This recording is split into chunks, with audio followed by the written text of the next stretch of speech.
Hello, and welcome to When Music Meets Mindfulness. I'm your host, Vanya Chan. I'm so excited to welcome our featured guest today, Suba Sankaran. I'm going to take a moment to introduce you to our audience by reading a few segments from your biography. Suba is a renowned Dora Award-winning, thrice Juno-nominated world fusion artist who effortlessly combines musical worlds. Suba is in demand as a choral director, arranger, composer, and educator, having taught at York University, the University of Toronto, and Humber College, and has given master classes across the globe.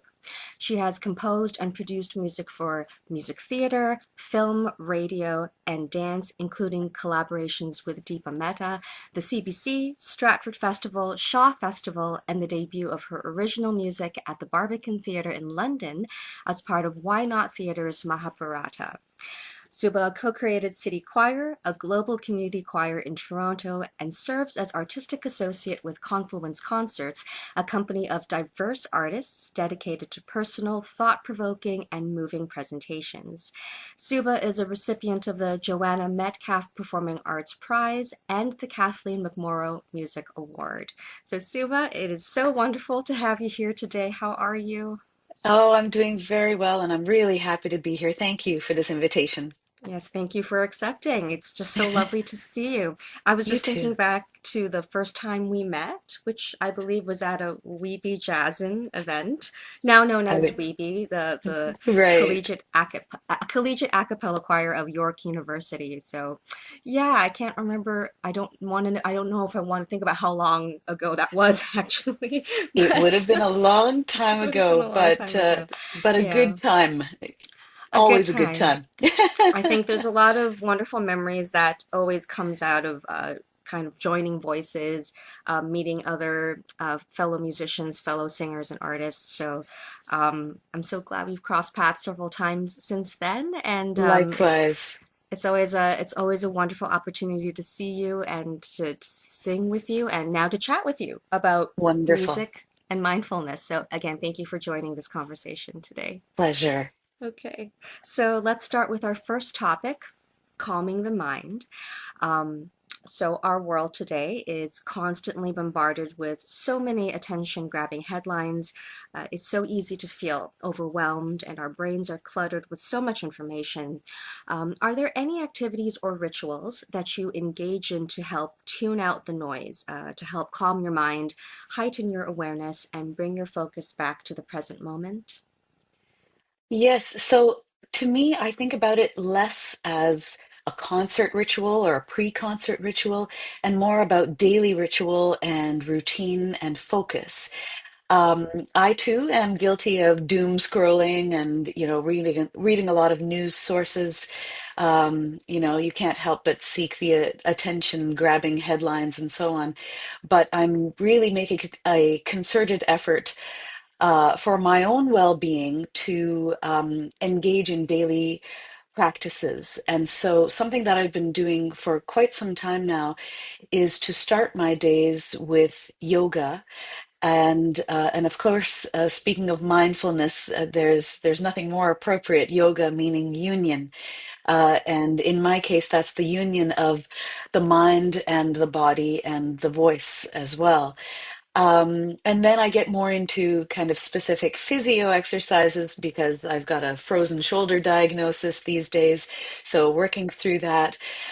And then I practice. And the practice could be specific to upcoming concerts, but it could also be just a time for creativity to flow through me.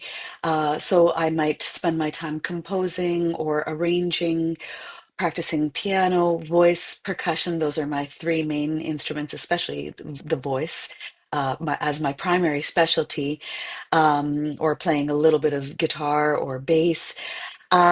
And so I find that is very helpful for me to set aside protected and sacred time and space for that creativity to flourish. Um, the other things that I like to do in terms of daily routine, if it is allowed to me, is cooking and spinning vinyl at the same time that I'm cooking. And not only that, but also a love of gardening. So um it's a way for me to really be with the earth. I mean, the cooking is that way too, right? Those a feeling of gratitude that for those who have toiled the earth to bring this abundance to me, and then I can do something interesting with it and use my improvisational skills as well. And with the gardening, it's tending to life and earth and being close to that. um, I love walking and hiking and sort of fair weather biking, I would say. And all of these things, um, especially the walking or hiking, I find that that's the place where I can collect my thoughts for future concepts in programming or future compositions that I'd like to create. Um, every one of these aspects, I think, serves as a form of meditation, be it physical, mental, emotional, or something that is beyond my comprehension. Um, and so I would say those are kind of the daily things that I like to try and get to, that keep me really focused and grounded. And outside of that, if I have let's say I have trouble sleeping, for example, I'll often go through permutations and combinations in my mind. This comes from studying at York University and doing contemporary piano improvisation, where it was five-finger exercises. So sometimes I'll actually do it, on my own body while before I'm trying to fall asleep, and going through all of those combinations of 1, 2, 3, 4, 5, 1, 2, 3, 5, 4, 1, 2, 4, 3, 5, etc. Or I'll recite the alphabet backwards, or I'll engage in other puzzling activities, let's say. And I find that helps me focus my brain elsewhere in order for me to come back. Hmm. Yes, all of that sounds wonderful. I One of the things that popped out to me, you said the word protected. The idea of carving out time and space, like that is so essential. It is something that we have to actively do, engage in, to realize how precious this is and find ways to do that for ourselves, right? Yeah. Absolutely. Something I find in this sort of daily routine is whatever I do first thing in the morning. I think this is my life lesson that I've learned. Whatever I start in the morning tends to color the rest of the day.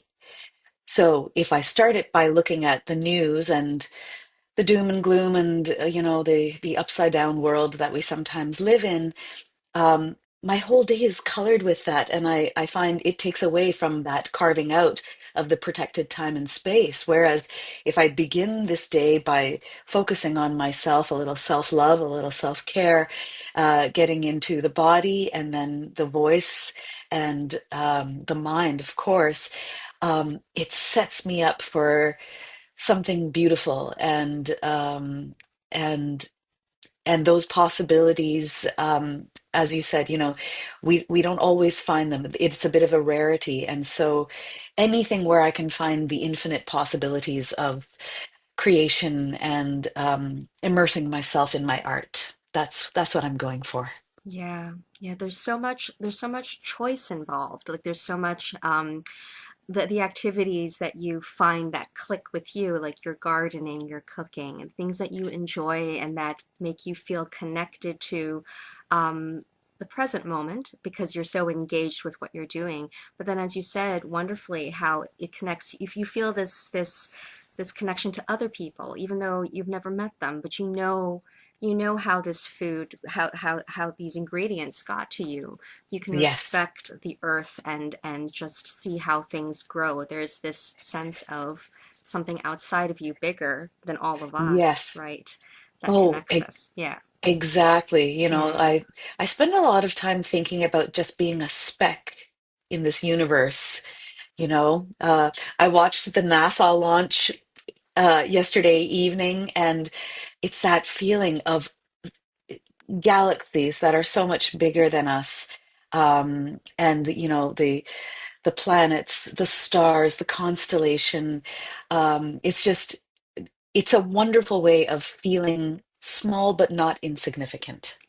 That's wonderful. I love that. Small but not insignificant. Yeah. And that is why it's so important to, calm our minds because it can we can start to feel insignificant if we lose ourselves in that world of doom scrolling, as you said. Yes, It's such a easy temptation to fall into and easy just to get lost in that vortex. So everything, exactly yeah. right. Yeah. Let's move on to our second topic, organizing thoughts. Hmm. So, as artists, I believe we try to organize our thoughts to make sense of the world and our life experiences through our art form and to share our discoveries with our audience. You are currently working with Confluence Concerts as an artistic associate, where you curate unique musical programs. You have a concert coming up in April called Mandala, The Beauty of Impermanence, and another program later this year called Global Voices. So please share your process of putting together these programs and elaborate on how they relate to the theme of mindfulness. Sure. I think maybe I'll talk a little bit about the mindfulness factor first, and then I can go on about the specific shows. I like to think of myself as living and thriving in the spaces in between, and in traveling across disciplines. So for me, I like to strive to find the points of intersection, and what I like to call connecting the cultural dots between styles and disciplines. And I think more importantly, figuring out how I'm the constant in that ever shifting musical landscape. And so everything I create is an expression of and a search for a deeper understanding of my identity as a hyphenated Canadian with a South Indian background. And so shows like Mandala, The Beauty of Impermanence, comes directly from my Hindu upbringing. And even though I don't consider myself religious in any way, um, this kind of takes me back full circle, as well as Global Voices, where I too am searching for my own identity through my voice. So I always like to think of myself as a work in progress. And so my art helps me define who I am, what I stand for, what I deeply care about, and what I wish to fight for, and what I wish to give voice to in life. And so I always, I say this to my choir. I direct a choir called City Choir, and um, I like to say that I'm a storyteller through my music or a storyteller through song. And so my hope is always that I continue to create art that's a reflection of my experience, that's relevant and accessible and thoughtful and soul stirring, and maybe challenging at times too.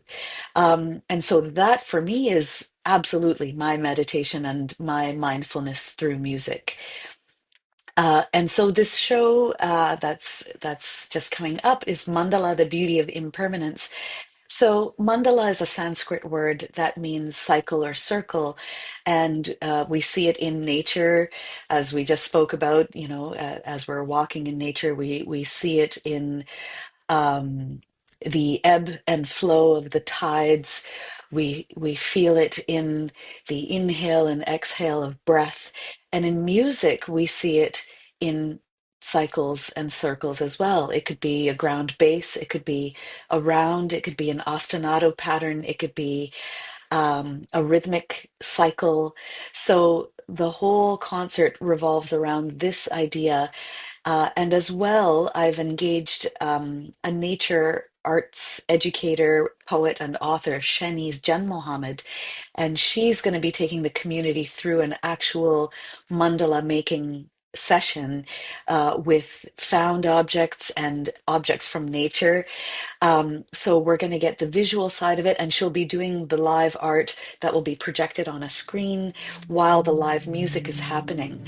Um, so I'm extremely excited about this. Um, I actually presented or the first iteration of the show, I should say, back in 2020. Now, of course, that's when the hammer fell with the pandemic.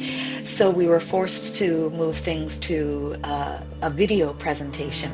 So I created kind of a short video concert offering, which included some of the same artists, but now it's almost completely reimagined. There are a few repeated pieces from that program 6 years later. Um, a lot of new programming, and I'm just really excited to bring it to the stage live and in person.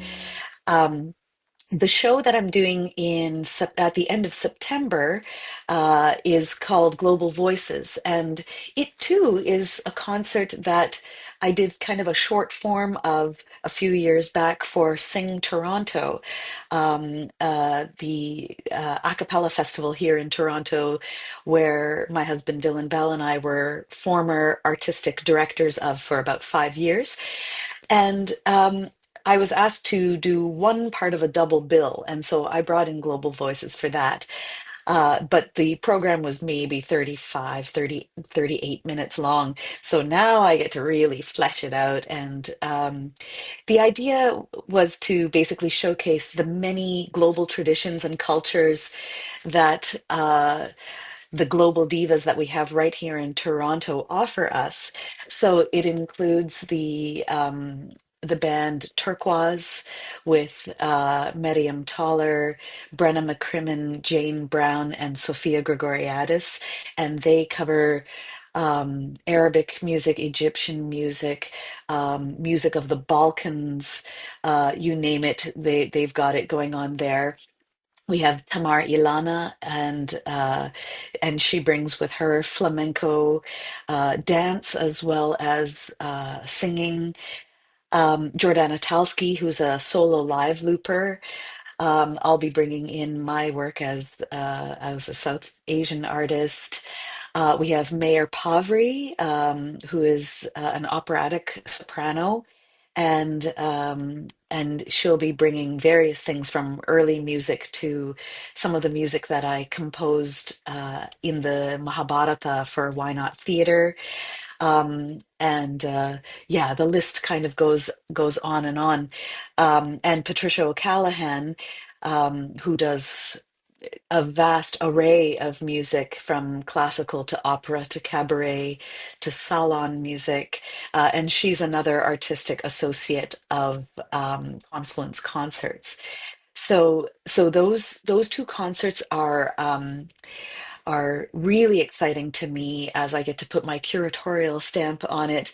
And and again, it comes back to my identity and being able to bring many different styles and centuries of music together. That's what Confluence is certainly known for, and in my own being, that's what really helps me thrive. I like to stay very active in that way of embracing many different styles of music.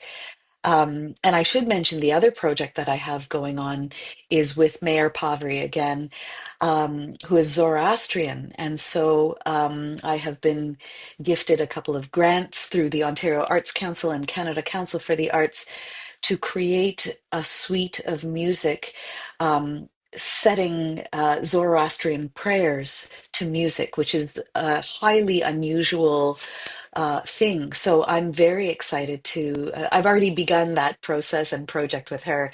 And that's going to continue for the next year and a half or so, but very excited to exercise those creative muscles. Yes, that's amazing. I love hearing the diversity of your projects and the wonderful people, the different people you're working with. Your description of connecting the cultural dots.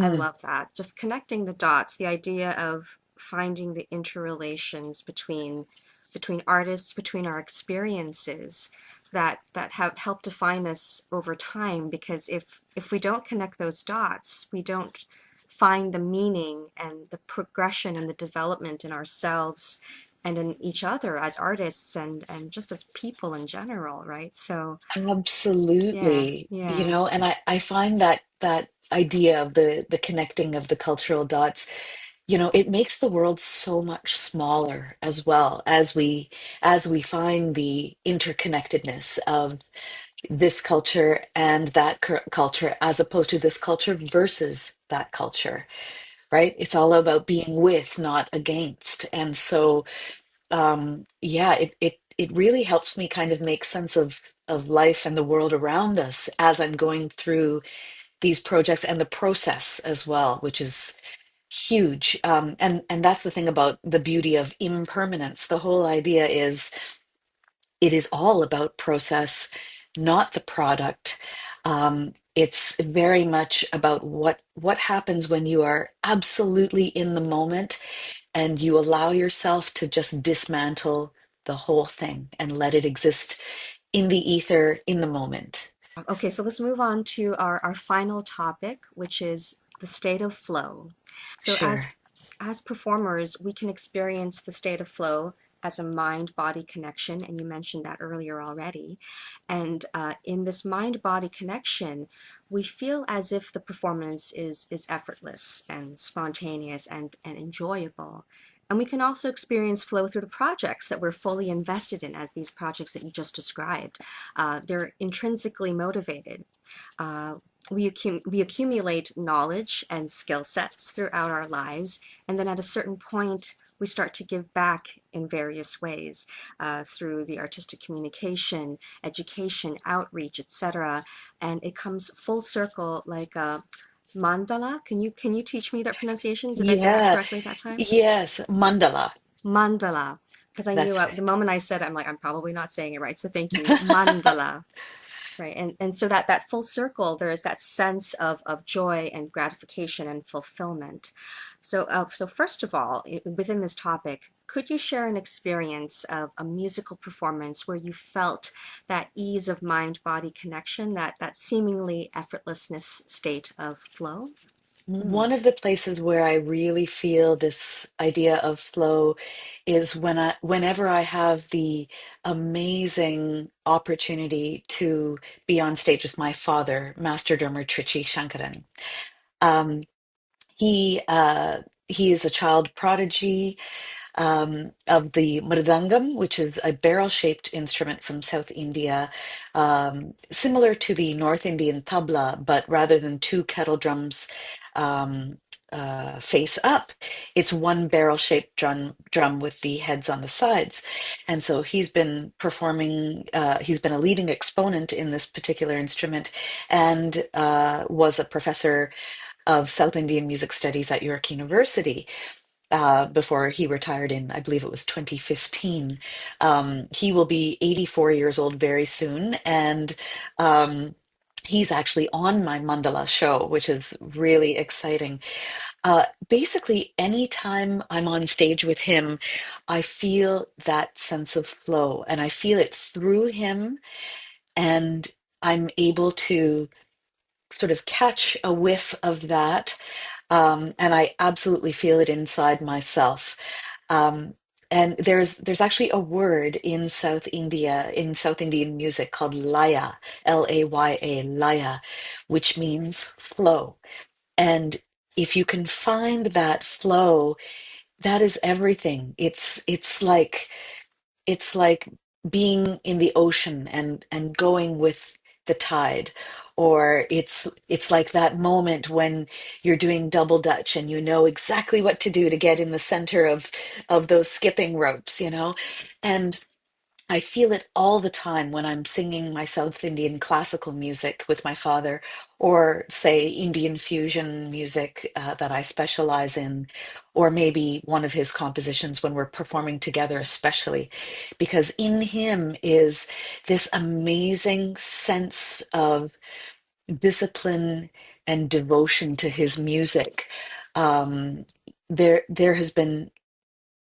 has never been a sense of flow like that I've seen, that I've heard, and been able to experience. So when he's doing a drum solo, for example, I'll be keeping the rhythmic cycle or the rhythmic flow. I'll be keeping that, and that's a very, very important job in South Indian music, is keeping these sort of codified hand gestures while the solo is going on top of it, so that every little syncopation can be felt. And so it really is an effortless state of flow that one is going for, but you end up riding kind or surfing on a wave of sound and experience, which I think is really beautiful. So that for me, that it's not one specific example, but it's an example of some specific music making that where I really feel this idea of flow. The other place where I really feel it is in improvisation of any kind, but particularly in music, where I like to say I'm living on the edge of my comfort zone. And that living on the edge of my comfort zone is where I reap absolutely the most benefits, because you're taking high risks. It's that anything can happen, sort of spontaneity that can be kind of mind-boggling, and it can make us stop in our tracks, or we can breathe it in and allow it to be part of that mind, body, voice experience. And I feel like that's what really helps me grow as an artist, and it keeps me challenged. As I said, South Indian music is so great for this, and it's such a tangible example of the mind-body connection, because the music is it can be very mathematical, and you can kind of see the architecture of the music, which I find very juicy. It reminds me of Johann Sebastian Bach, of whom I'm a very huge fan as well. So you can feel it inside the compositions, and you can feel it inside the performance as well.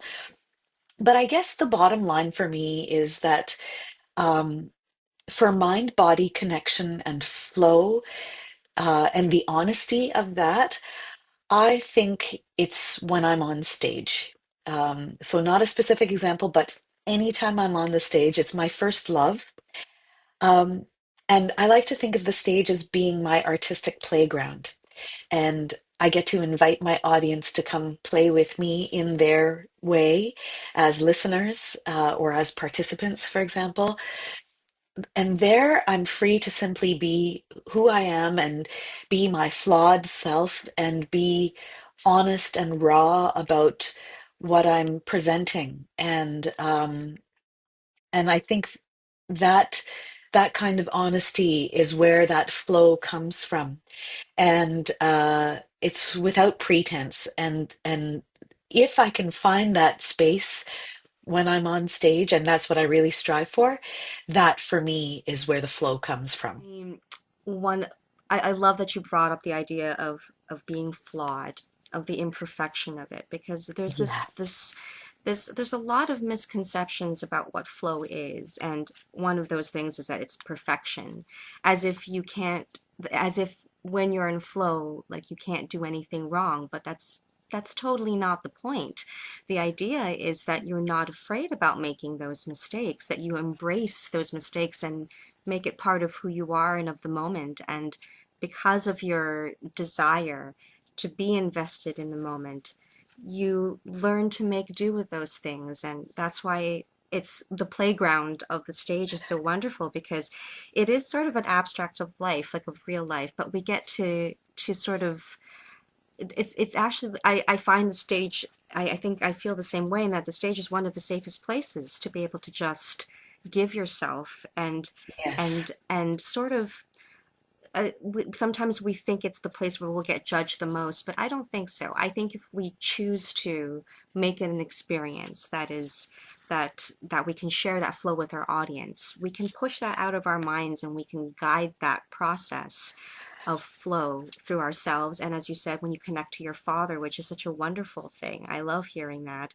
Um, we really benefit from leaning into that feeling of that jumping into the double dutch. I love that parallel. That is such a great example. Yes, there is this little pocket, being in the pocket, as we've said too. It's the Yes. same idea. Yeah, Exactly right. yeah, Yeah, yeah. it's, in more contemporary context, we talk about groove. And to me, groove is being in the pocket, is flow, is continuity, and yeah, and that requires cooperation from your audience as well, and from the voice inside your head, uh, the one that wanted perfection for such a long time.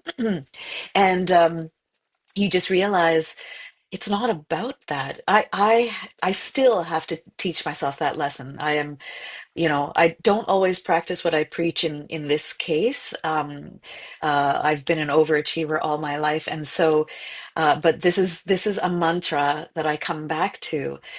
Speaking of mindfulness and meditation, these sorts of mantras, or the idea of impression versus expression, or expression versus impression. I don't necessarily want to impress people. I just want to be able to express myself freely. As an artist who wears many hats, you're a performer, a composer, arranger, producer, director, educator, etc. I'd love to hear about how your various roles connect and how the different skill sets can be gained in the first place, and then you apply them in different positions and scenarios. Do you feel that sense of fulfillment, that cyclic flow in your overall work as an artist? So please elaborate. That's beautiful. I love this question, this idea of things sort of coming around full circle. There is absolutely a cyclical flow and feeling to my work. Um, I think everything informs everything else. I spoke earlier about that idea of, waking up and doing my exercise and walking and cooking and gardening and all of those things making its way into my music or my practice or my compositions, for example. Um, Everything really does inform everything else. And I just love spending my time figuring out what those connections are, if there are connections, and trying not to force them at the same time. Um, I find that personal experience is huge. So, for example, things that are happening to me in daily life, interactions I have with other people will often make its way into my compositions, or experiences on tour will absolutely make their way into my compositions, arrangements, or even concepts for shows and programming. So, I love that it's a very kind of symbiotic relationship. I also find that the teaching that I do often informs what happens on the stage and vice versa. Or what I'm doing on tour might come back to my community choir. It's really lovely how practice and composition, arranging and directing and producing and sound designing for theater, etc., can keep ebbing and flowing together with personal experience. Um, I spent so many years and continue to spend my years working on my skill set. And I think what keeps me employable is the fact that I can do all of these things. It's a case where being a Jill of all trades, in some ways, and hopefully it's not the second part of that phrase, which is master of none. Hopefully that doesn't come into play, but the idea that everything feeds each other, and helps it blossom and flow. I in everything that I do, the constant is me finding it. I'd say it's my continued search for finding my artistic voice and my identity. Um, and I do it through this programming, through my compositions, through my work with my ensembles like Auto Rickshaw, or my live looping a cappella duo with Dylan Bell called Free Play, or even just having a rocking good time with the 80s a cappella group Retrocity, with all of my old Weeby Jazz and friends, from university. Everything informs everything else. And so, I'm really trying to, bring community together, uh, in cooperation and in collaboration, so that I can, build this artistic life. Um, and so, in terms of that sense of fulfillment, I feel like a very happy, very positive person, and that's what I like to put out into the world. That's what I like to put into my music as well, even if the subject matter may be challenging. It's often more optimistic, and part of that is the fact that I've spent a lot of time figuring out what high quality of life means to me. And I don't know that people spend enough time doing that. For me, it feels like a very, I don't want to say a simple formula, but it feels straightforward because I love my work. I love the art that I do, and that makes work feel like play. I get to do a lot of that with my husband, Dylan Bell, which is also extremely fulfilling. And so I find those concentric circles between my work and my social life and my family life and my creative life. It all feeds each other once again. And so I get this amazing amount of connective tissue, between all of these elements. And so I'm just deeply, deeply grateful, to have this opportunity in life to bring my music, to people around the world, and that they're willing to listen, and that I'm able to give them something honest and raw, hopefully. And that's, that means something to me in my heart. Um, it uplifts me just hearing you say that. It's so encouraging. I feel very much the same way about just loving what I do and feeling so grateful and fortunate to be in this world, to know people like you, and to hear these. I find them very affirming. A wonderful affirmation is what you're saying. There's so much obsession with success in life, and what is that being, how that's being globally defined, Mm. and who's actually the one like defining what success is, but again, I feel like it comes back to the idea of choice, of having understanding what is within our control, and how Yes. you said how you define your quality of life. It's beautifully said. It's so true. It's that is within our control. What Yes. is it that we consider important? And I think there is a simple, there's actually, it's a lot simpler than we think. Like that's what I feel as well. I feel like the formula is actually quite simple if you don't have, these ideas of grandeur and, fame and fortune. That's all there. And, fabulous for those who have it, but that's certainly not a goal. It's never really been a goal for me. If it shows up, great, and thank you. You know, but to me, I like to live frugally. I like to, the fact that we have choices is already so amazing.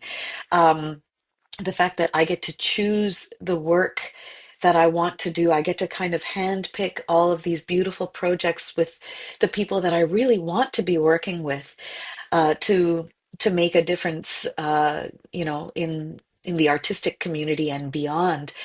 But I do feel like that formula is fairly simple, and health is everything, and good food, healthy food, that sort of thing. Again, going back to the ideas of daily life and daily routine, those things are extremely important to me as well, and so I really do feel like if you can take that, whatever the noise is of the world, take that noise away and find, what your calling is.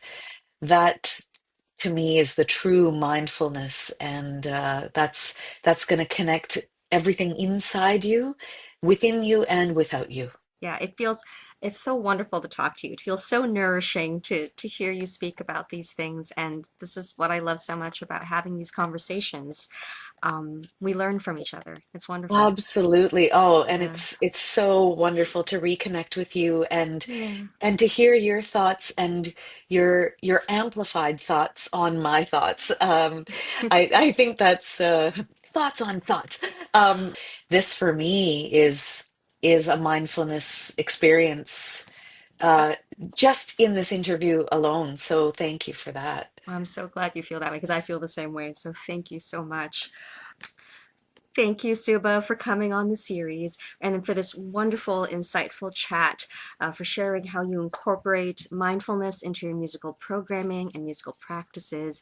And it's just so lovely to have you here. You're one of the coolest people I know. I got to say that. And and so I Hilarious. wish you all the best on your upcoming projects. And I really hope we have Thank you. another opportunity to collaborate in the near future. I I I do love too. singing with you, so I would love that. So let's Right plan for back at something. you. Yeah, Yes, we'll put it into the universe. we'll put it into the universe. Yeah. Okay, thank you. And Thank you. to our audience, thank you for tuning in. So see you next time on When Music Meets Mindfulness. Madu pagar areyanane kurugaru marila tamakal tulbu kalaivare nadarupamanag raga kudayone nagalok நீழேழு ஆறு துடியோனே ஈடில்லாத வேல் வீரசேவர் கொடியோனே தேவ தேவ தேவாதி தேவ பெருமாளே காதி மோதி வாதாடும் நூல் கற்றிடுவோர் காசு தேடி ஈயாமல்